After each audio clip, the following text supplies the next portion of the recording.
ঠিক আছে তুই আর জীবন আইবি না বাংলাদেশে তুই আজকে গিয়ে পাসপোর্টটা ফালাই দিবি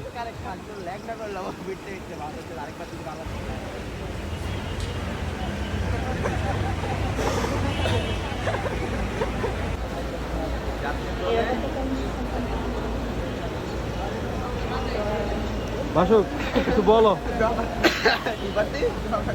ভিয়েতনামে যাওয়ার জন্য মাসুক অনেক খুশি, মাসুকের খুশিতে আমরাও খুশি। সবাই চলে গেলাম এয়ারপোর্টে মাসুককে বিদায় জানানোর জন্য।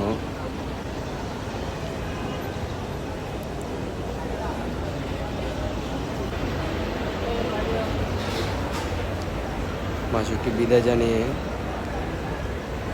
আমরা চলে গেলাম আমরা আমাদের গন্তব্যে প্রিয় কাওলা শহরে। আল্লাহ হাফেজ।